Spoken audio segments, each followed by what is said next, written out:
சங்கடஹர சதுர்த்தி தோன்றிய வரலாறு தெரியுமா? சங்கட் என்றால் துன்பம், ஹர் என்றால் அழித்தல். ஆக துன்பங்களை அழிக்கும் விரதமே சங்கடஹர சதுர்த்தி எனப்படுகிறது. வசிஷ்டரின் பரம்பரையில் தோன்றிய பரத்வாஜ முனிவர் ஒரு சமயம் நர்மதை நதிக்கரையில் தவம் செய்து கொண்டிருந்தார். அப்போது அந்நதியில் நீராடிக் கொண்டிருந்த ஒரு மங்கையை பார்த்து மனம் மயங்கி அவளை அவந்தி நகருக்கு அழைத்துச் சென்று இல்லறம் நடத்தினர். அவர்களுக்கு ஒரு ஆண் குழந்தை பிறந்தது. அந்த பெண் ஒரு தேவலோக மங்கை என்பதால் குழந்தை பிறந்த பிறகு குழந்தையை விட்டுவிட்டு அவள் தேவலோகம் திரும்பிவிட்டாள். முனிவரும் அந்த குழந்தையை அவந்தி நகரிலேயே விட்டுவிட்டு மீண்டும் தனது தவத்தைத் தொடர்ந்தார். அந்த குழந்தையை பூமாதேவி எடுத்து வளர்த்து வந்தாள். குழந்தையின் மேனி அக்னி போல செந்நிறமாக ஒளி வீசியதால் அதற்கு அங்காரகன் என பெயர் சூட்டினாள்.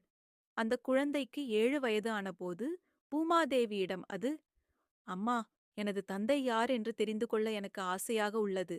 என்னை எனது தந்தையிடம் அழைத்துச் செல்லுங்கள் என்று கேட்டான். பூமாதேவி குழந்தையை பரத்வாஜ முனிவரிடம் அழைத்துச் சென்று, முனிவரே, இவன்தான் தங்களது மகன்.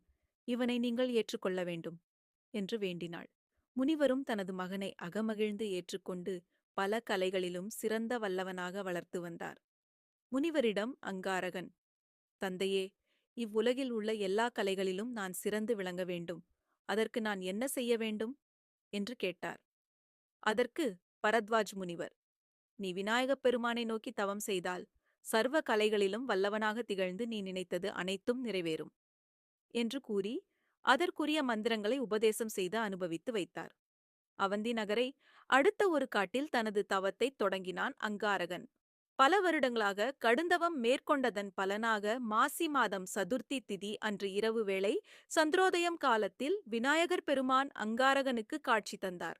அதனைக் கண்டு அகம் மகிழ்ந்த அங்காரகன் விநாயகப் பெருமானை பலவாறு போற்றித் துதித்தான். ஐயனே, எனக்கு தாங்கள் சில வரங்களை அருள வேண்டும் என்று வேண்டினான். உன்னுடைய கடுந்தவத்தால் கட்டுண்டேன். நீ கேட்கும் வரங்கள் எதுவாயினும் தருகிறேன் கேள் என்று கூறினர் விநாயகர்.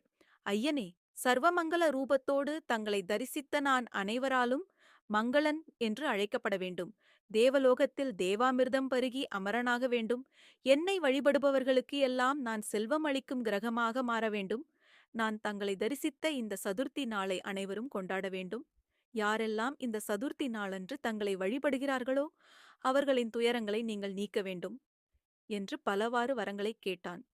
நீ கேட்ட வரங்கள் அனைத்தையும் உனக்குத் தருகிறேன் என்று கூறியதோடு மட்டுமில்லாமல், யாரெல்லாம் சங்கடஹர சதுர்த்தி அன்று என்னை வழிபடுகிறார்களோ அவர்களுக்கு சங்கடங்கள் அனைத்தையும் நீக்கி வாழ்வில் அனைத்து வளங்களையும் தருவேன் என்ற வரத்தையும் விநாயகப் பெருமான் தந்தருளினார்.